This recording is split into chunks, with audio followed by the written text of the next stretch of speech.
Seguimos aquí en Zamora, es así, y les voy a plantear una pregunta. ¿Es posible que por razones de investigación sobre el cambio climático o el control de las comunicaciones se esté contaminando, mejor dicho, el suelo agrario, el agua y las plantas? Con esta pregunta se lanzaba la conferencia que esta tarde ha tenido lugar en Zamora, organizado por el Frente Cívico de Zamora. Y para resolver las preguntas y darnos las respuestas está con nosotros esta noche la ponente Josefina Fraile, presidenta de la Asociación Terra Sostenible, promotora de la plataforma cívica Guardacielos, licenciada en Ciencias Políticas y además con varios posgrados. Buenas noches y bienvenida. Buenas noches, muchísimas gracias por esta posibilidad. Un tema, la verdad, que bastante interesante, preocupante si nos ponemos a investigar y que tiene muchas preguntas en el aire. Así que vamos a intentar empezar a resolver algunas de ellas. ¿Podemos decir, como planteaban desde el título de esta conferencia en la que ha participado esta tarde en Zamora, que existen programas de manipulación climática que supuestamente están contaminando nuestro medio ambiente, nuestra tierra? Así es, existen y no son nada nuevo. Los programas de manipulación climática datan de más de 60 años y son un arma de guerra. Se utilizaron por vez primera en Vietnam para inundar la senda Ho Chi Minh, que era la que utilizaban los vietnamitas para autoabastecerse. El fin era el de ampliar la época de los monzones en 50 días, de manera que, haciendo caer un verdadero diluvio por esa senda, fuera totalmente intransitable para cualquier tipo de abastecimiento, ¿no? Fue tal la devastación que causó este arma que finalmente en el año 76-77 se prohibió mediante dos convenios en Naciones Unidas. Se prohibieron entonces las armas climáticas para la guerra y para fines hostiles. Por lo tanto, efectivamente existe ese arma. ¿Qué es lo que hace o lo que se hace con ese arma? Pues con ese arma se pueden generar lluvias, se pueden generar tormentas, nubes, se pueden generar rayos, o sea, tormentas eléctricas, descargas en cualquier lugar del mundo, pero también se pueden generar todo lo contrario, es decir, se pueden utilizar para deshacer frentes lluviosos, para deshacer granizo, para deshacer frentes de nieve y claro, bueno, también lógicamente se utilizan para generar sequías. ¿Qué es lo que ocurre? Que este arma, bueno, pues de control climática, al que la posee, le da un control prácticamente absoluto, un dominio absoluto sobre los recursos del planeta y sobre todo los recursos alimentarios. Quiere decir que, en fin, cuando hay un país que controla esta tecnología, se puede decir que controla el grifo del mundo. O bien haces lo que él te dice y tienes agua, o bien no estás de acuerdo y te dejan el país totalmente desabastecido de agua, deshaciendo, rompiendo, destruyendo los recursos hídricos, generando sequías prolongadas que lógicamente conllevan a la capacidad de alimentar a la población de ese país y por lo tanto condenarlos a la hambruna. Esto existe, hay países que hoy disponen de esa tecnología, pero digamos que los Estados Unidos ha llegado a incorporarla como parte de su política exterior. En el informe de las Fuerzas Aéreas norteamericanas se llama, fíjese, además el título, Poseyendo el clima para 2025. Con ese título, que se explica por sí mismo, pues nos quedamos verdaderamente sin palabras y sin aliento.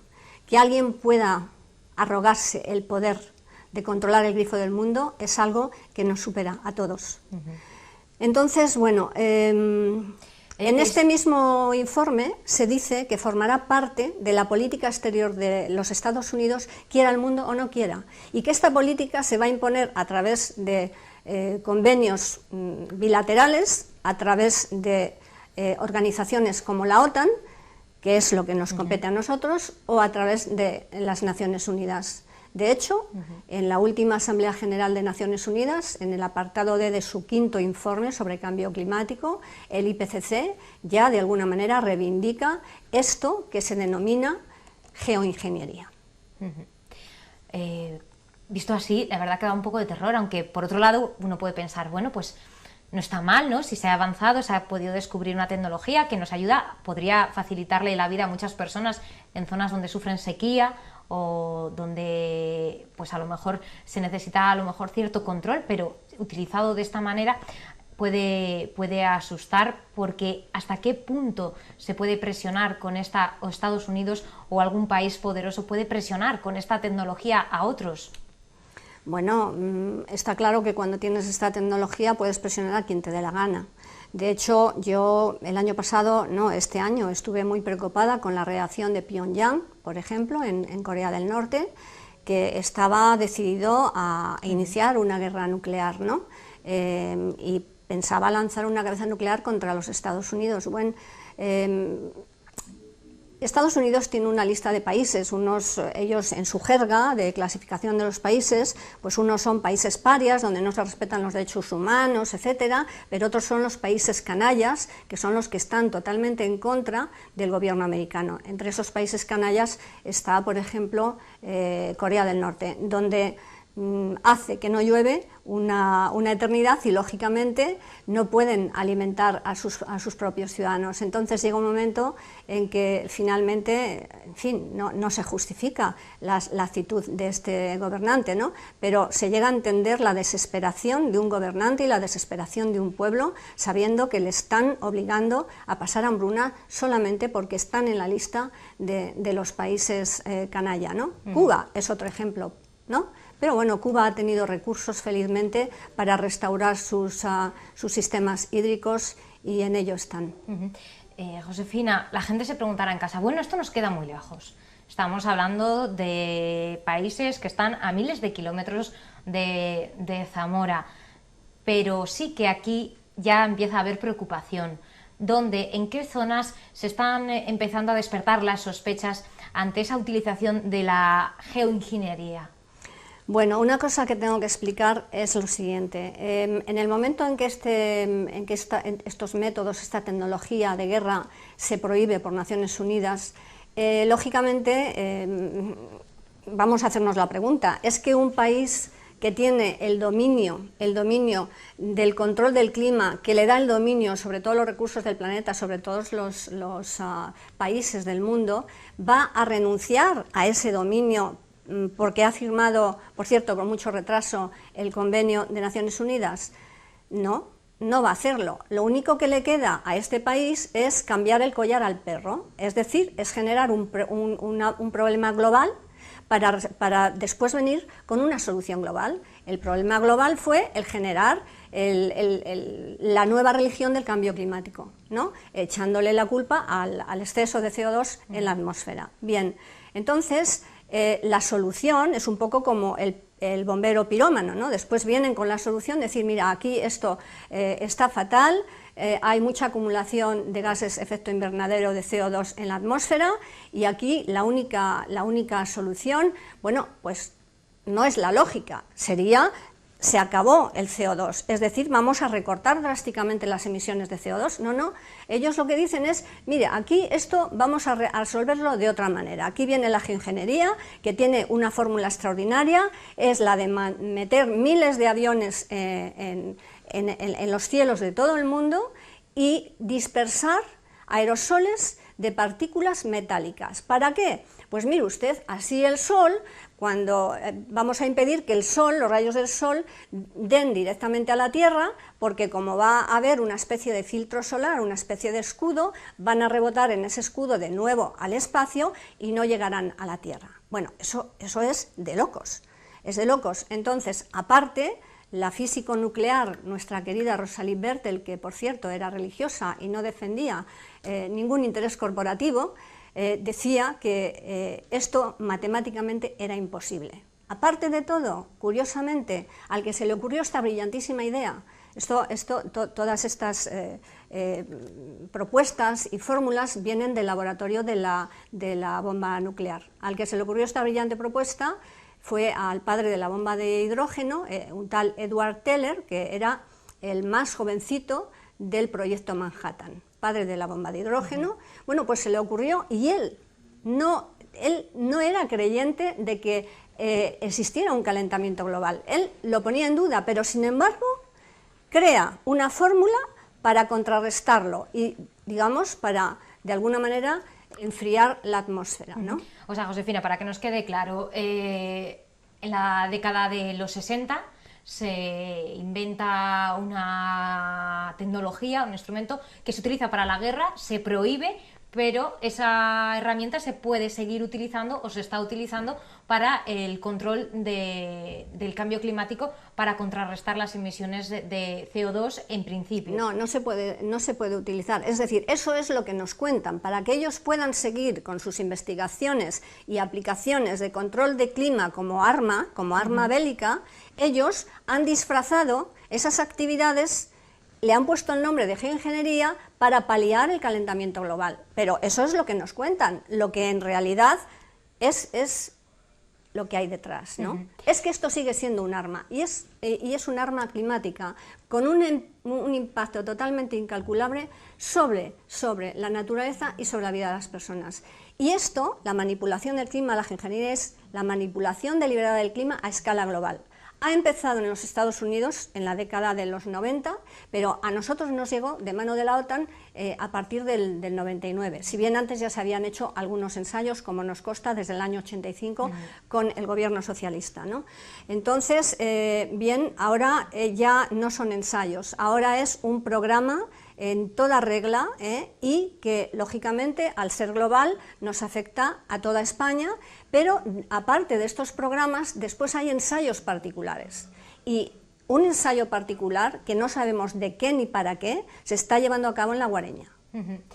Sobre ese tema nos queríamos centrar. Son ya algunos los agricultores que están empezando a preocuparse por esta cuestión, porque en sus tierras han empezado a encontrar cosas que no tenía que existir, pruebas, ¿no? Vamos a ir viendo en qué consisten esos, a lo mejor, esas señales. ¿Cuáles son esos indicios o esas pruebas que han dado la voz de alarma a los agricultores de La Guareña? Bien, pues esas pruebas fue, un día ellos estaban visitando sus campos y vieron en sus parcelas pues un montón de escamas, de partículas que brillaban. Que claro, vemos caer ahora, por ejemplo, en este vídeo, ¿no? Bueno, lo que está cayendo en este vídeo y que prueba que están siendo objeto de ensayos particulares, mire, estos son fibras, esto no es aluminio, ¿ve? Estos son fibras que algunas son largas, pueden llegar hasta 5 metros de largas, y después otras son madejas, como la que hemos traído aquí para enseñárosla, ¿no? ¿Veis? O sea, estas fibras de repente caen del cielo. Sí, sí, los aviones fumigan y fumigan aerosoles, pero hay otras cosas que también fumigan, y una de esas cosas son fibras, fumigan nanotecnología, pero como es tan pequeña, pues eso no lo podemos ver, pero esto sí que lo podemos ver y lo hemos podido grabar. ¿Y estas fibras qué tienen? ¿Qué contienen? Estas fibras no sabemos lo que contienen hasta que no se haga un análisis, y yo espero verdaderamente que desde el Seprona se tomen muestras para hacer un análisis, porque está claro que esto tiene un fin. Esto está cayendo en una zona que además está dedicada a los cultivos biológicos. Es como si hubiera ahí un interés en destruir el potencial que tiene una comarca como La Guareña en cultivos biológicos, ¿no? Entonces, esto está claro que tiene un efecto. Después también tiene un efecto en la salud, porque muchas de estas fibras, no sé si estas precisamente, cuando caen en la piel es como si anidasen dentro y finalmente produjesen unas enfermedades cutáneas que, bueno, que se expresan en la piel, pero que finalmente llegan dentro y son muy graves y son muy difíciles de resolver. Son nuevas enfermedades, una de ellas ha recibido el nombre de Morge-Jones, porque son estas mismas fibras que entran dentro del cuerpo, que se multiplican y que se alimentan del hierro y del oxígeno de nuestra sangre, con lo cual pues ahí tenemos problemas de falta de hierro en la sangre, de cansancio, de anemia y lógicamente, bueno, pues si el oxígeno también nos lo llevan, pues estaremos muy cansados sin después, todavía no conocemos qué otras implicaciones a nivel interno y cómo afectan los órganos internos. Estamos colaborando con un instituto americano que se llama Carnicom, que por cierto merece todos nuestros respetos porque no recibe ninguna subvención pública, toda su investigación se lleva a cabo con donaciones porque él necesita esa libertad para poder buscar la verdad. Josefina, entonces, ya agricultores de La Guareña están empezando a denunciar esta situación. Hemos visto como una de esas grabaciones mostraba que caían esas partículas, esos hilos, pero también eso que comentaba antes... Aquí tenéis una madejita, o sea, es que caen en madejas también, ¿no? Nos comentaba también que que aviones en distintos vuelos fumigan aluminio, ¿no? Partículas de aluminio que se encuentran en entre otras cosas. Entre otras cosas, nuestros análisis nos dan un elevado índice de aluminio. El aluminio efectivamente es el material, el mineral más abundante en la naturaleza, pero nunca viene libre, no vienen escamas como las que hemos recogido, ¿no? Entonces, efectivamente, aquí hay una fumigación de óxidos de metales en toda regla, que esto supone un atentado medioambiental, o sea, no solo contra la naturaleza, sino contra el ser humano, porque es que intoxica toda nuestra cadena de vida, desde el aire a los alimentos, al agua, ¿no? Y es que no hay alternativa, no tenemos opción. Pero siempre que se habla del espacio aéreo, se habla de que para, por ejemplo, volar sobre nuestro país requieren una serie de permisos, de autorizaciones. ¿Cómo es posible que se estén realizando este tipo de vuelos, de fumigaciones aéreas? A ver, estos vuelos hay que decir que la mayor parte de estos vuelos son aviones militares, si bien últimamente también tenemos evidencias de que hay vuelos civiles que están implicados en estas fumigaciones. No sé cómo decirla, en realidad estos aviones no tienen ninguna marca de identidad, no tienen números, no tienen banderas, son aviones que están excluidos del sistema oficial del radar. Por otro lado, en España y los demás países de la Unión Europea, desgraciadamente se está perdiendo soberanía, todo tipo de soberanía. Y desgraciadamente hemos perdido la soberanía de nuestros cielos, es decir, el alto espacio aéreo, ya la soberanía no la tiene el gobierno español, la tiene la OTAN. Pero ¿cómo es posible? ¿Cómo es posible? En todo caso, estos vuelos no están utilizando el espacio aéreo, estos vuelos bajan hasta 2000 y menos metros de altitud. Entonces, quiero decir que en ese momento el gobierno español es responsable porque estos no podrían hacer esos vuelos sin autorización del gobierno, incluso a nivel de la Junta de Castilla y León. Esos vuelos hay que paralizarlos, no se puede permitir que esto continúe. Esto es un atentado. Y esto es un atentado con unas consecuencias totalmente genocidas, porque es que no se puede salvar nadie. Yo, por ejemplo, puedo decidir no comer transgénicos, si sé qué alimentos son transgénicos, y digo, bueno, me gasto un poco más y compro biológico, pero es que aquí no puedes elegir. Aquí tienes que respirar, tienes que beber y tienes que comer. Y encima, si te están envenenando los alimentos, el agua, bueno, pues entonces, ¿qué es lo que hay que hacer? Yo tengo mucha confianza y hago un llamamiento verdaderamente de corazón a la clase médica y a la clase judicial. Esto es muy grave, la salud pública es un bien jurídico que hay que defender a ultranza y solo ellos, actuando en derecho, pueden hacerlo. Otra cosa, me sumo, me apunto, reivindico una frase que tenía Napoleón que decía: no hay nada que la opinión pública no pueda cambiar. Yo espero que así sea y os agradezco de todo corazón este espacio que nos habéis dado porque nos ayuda a formar opinión pública. Josefina, ¿se está denunciando a las administraciones a la justicia? Nosotros hemos puesto una denuncia el 19 de julio al Seprona. Estamos muy esperanzados, pensamos o creemos o queremos creer que esto va a llegar a buen puerto, que el juez que se ocupa del caso esperemos que vaya hasta el final Y bueno, y donde sí se ha denunciado es en la Unión Europea.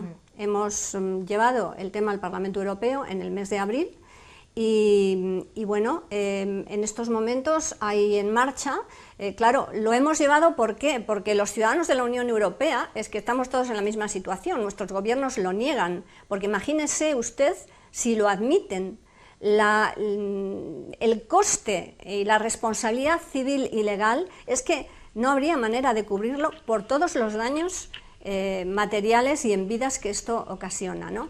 Entonces nosotros lo que hemos hecho ha sido denunciar estos hechos al Parlamento Europeo y pedir la tutela efectiva del Parlamento Europeo para la ciudadanía europea. Tenemos en marcha ahora mismo una petición al Parlamento Europeo, que es esta, que se puede encontrar en nuestra web de Guardacielos, www.guardacielos.org, y ahí se puede firmar la petición al Parlamento Europeo. Tenemos mucha esperanza en que si recogemos muchísimas firmas, como estamos de cara a unas elecciones europeas el próximo mayo de 2014, podamos esas firmas utilizarlas de manera a hacer presión y a que se haga una investigación independiente. Porque, Josefina, hemos hablado del caso de los agricultores de La Guareña, que aquí en Zamora hay varios que han empezado a denunciar, a recoger pruebas, pero se está dando en todo el territorio, ¿no? Hay en otros sitios de Castilla y León y del país y de otros países europeos donde se están dando. O sea, no es un caso aislado de aquí, por ejemplo, de Zamora, sino que se está dando en más lugares. Sí, sí. Bueno, aquí en el dossier de la conferencia tenemos unas fotos de todos los países que participaron, 15, y entonces ahí se ve cómo verdaderamente son acciones a nivel global, ¿no? En Europa no se salva ningún país. Entonces, bueno, mira, aquí tenemos una foto del pinar del Maderal, que en un año ha muerto. Entonces, aquí tenemos una foto, bueno, aquí de un avión de Emiratos fumigando, y mirad lo que resulta de las fumigaciones. Estas fotos son muy alarmantes. Nosotros conocemos al mayor productor de energía eólica en California, colaboramos con él, y él era una persona que no creía en estas cosas. Pero empezó a darse cuenta de que sus placas solares justamente estaban produciendo al 60%. Y entonces empezó a investigar y decía, pues a ver si estos locos que están denunciando esto van a tener razón. Desde entonces no ha dejado de investigar. Son 10 años ya de militancia, en su caso, denunciando estas barbaridades, ¿no? Y esperamos entre todos, bueno, pues poder, ellos ahora mismo lo que están haciendo es... no hay un debate público, un tema tan grave como este no hay un debate público. ¿Por qué? Porque en los medios de comunicación solo se habla de cambio climático y de CO2. ¿Por qué en los medios de comunicación no se habla de geoingeniería o de la manipulación del clima? ¿Saben por qué? Este debate lo tienen perdido de antemano, porque la gente sencilla, la gente de a pie, es coherente, es cuerda. Los que no están cuerdos son ellos, por Dios, ¿a quién se le ocurre una cosa así? Y saben que ese debate lo tienen perdido de antemano, porque la gente está harta de ser dirigida por aprendices de brujos, ¿eh? Entonces, esa es la razón por la que no abren un debate, pero sin embargo están utilizando la publicidad subliminal, están utilizando en las escuelas con el programa Globe, los maestros sacan a los niños al campo y les enseñan a predecir el tiempo mirando las estelas, pero hombre, por Dios, ¿no se está usted dando cuenta que está cayendo en un programa de manipulación, de indoctrinamiento de las criaturas? Entonces, bueno, utilizan a Walt Disney, el último film de Walt Disney es Dusty, un avión que es un avión fumigador, pero que le da miedo de las alturas. Entonces, bueno, es así como poco a poco quieren normalizar la geoingeniería en la cabeza de la gente. pero nosotros no estamos por la labor, estamos denunciando toda esa publicidad subliminal, vamos a poner a todos al descubierto y desde luego espero que la opinión pública nos acompañe para poner fin a este horror, porque esto no tiene palabras. Pues Josefina, gracias por haber estado con nosotros, darnos los datos y que cada uno en su casa pueda formar una opinión ante hechos que están ahí, que lo pueden comprobar, las pruebas las tienen algunos de esos agricultores, que piensen y se reflexionen sobre todo muchas veces sobre lo que sobrevuela sobre nuestras cabezas. El próximo día 31 vuelve a estar por Zamora en otra nueva charla, en Toro. Me imagino que las puertas abiertas, ¿no?, para que todo el mundo pueda escucharla. Exactamente, yo, que lo sepan todos, me desplazaré todas las veces que haga falta, aunque sea un pequeño grupo de personas. Es mi compromiso con esta sociedad y con las generaciones venideras. Muchas gracias a vosotros.